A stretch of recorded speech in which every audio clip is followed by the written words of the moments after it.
बिहार के मुख्यमंत्री नीतीश कुमार कहते हैं कि बिहार में सब कुछ ठीक है, बिहार में सुशासन की सरकार है और बिहार और यूपी को जोड़ने वाले इस पुल पे हम खड़े हैं जहां यूपी से शराब तस्करी की अगर कोशिश होती है तो वो नाकाम की जाती है और बिहार से यदि बालू का कारोबार या बालू की तस्करी होती है तो उसको भी रोका जाता है। पिछले 18 मई को एक कार्रवाई की गई थी जिसमें 45 बालू लदे ट्रकों को पकड़ा गया था और उन ट्रकों को इसलिए पकड़ा गया था क्योंकि उसमें केवल बिहार तक का परमिट या चालान था और वो यूपी में जा रहे थे।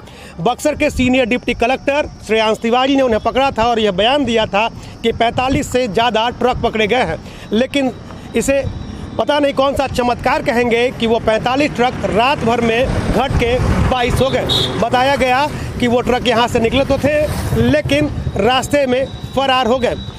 अब अगर ट्रक चालक ट्रक को लेकर फरार हो गए हैं तो सवाल यह भी उठता है कि जिस पुलिस के जिम्मे शराब तस्करी रोकना, जिस पुलिस के जिम्मे कानून व्यवस्था को कायम रखना है, वो पुलिस कैसे चूक कर गई और कैसे वो ट्रक फरार हो गए। सबसे पहले आप सुन लीजिए कि जिस दिन ट्रक पकड़े गए थे उस दिन senior deputy collector Shreyansh Tiwari ने क्या कहा था।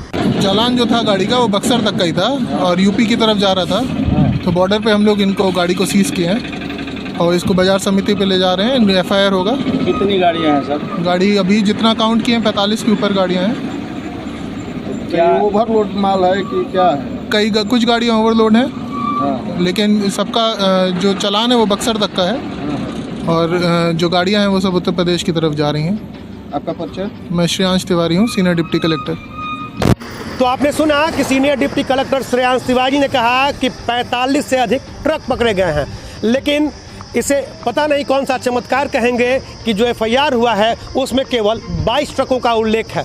इस संदर्भ में जब हमने senior deputy collector Shreyansh Tiwari से बात करनी चाहिए तो उन्होंने ये कहा कि वह बीमार हैं और पटना में हैं। 3-4 दिनों के बाद भी उनका जवाब यही था।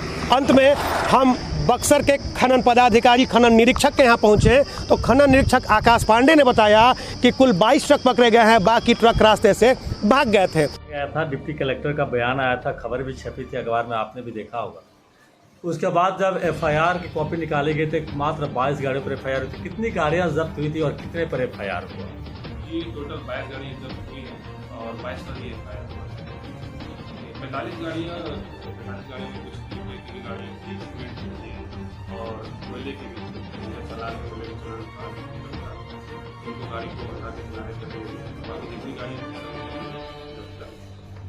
बाजार समिति में लगाया और उस पर 22 गाड़ियों पर FIR। कुछ गाड़ियाँ भागने में सफल भी रही क्या? कुछ गाड़ियाँ जाने के क्रम में इधर भोजपुर के साइड भागी भी हैं, लेकिन लगभग सभी गाड़ियाँ जब्त हो। कितना जुर्माना लिया गया था उन लोगों से? जुर्माना अभी तो कोर्ट में है, अभी वो उनका रिकॉर्ड आएगा और फिर वो फाइन अभी रिकॉर्ड आने के बाद किसी ने पैसा जमा नहीं किया अभी तो।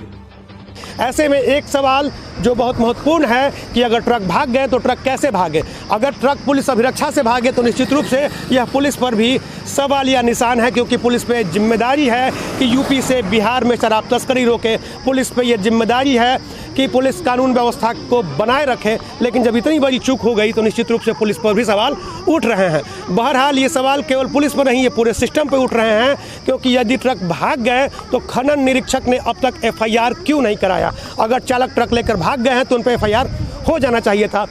कुल मिला जुला के अभी जो स्थितियां बन रही हैं उन्हें देखकर यही लग रहा है कि निश्चित रूप से यह एक बड़ा घोटाला है। स्वस्थ सूत्र तो यह भी बताते हैं कि जो ट्रक गायब हो गए हैं वो असल में गायब नहीं हुए हैं, बल्कि उन्हें छोड़ दिया गया है और छोड़ने के एवज में प्रति ट्रक 1.5 से 2 लाख रुपए तक की वसूली भी की गई है। बहरहाल मामला क्या है ये तो अधिकारी ही ठीक ढंग से बता सकते हैं, लेकिन हम इस खबर पे बने रहेंगे और जब तक इस खबर का पर्दाफाश नहीं होता तब तक हम लगातार इस पर अपडेट देते रहेंगे। बक्सर से चंद्रकांत निराला।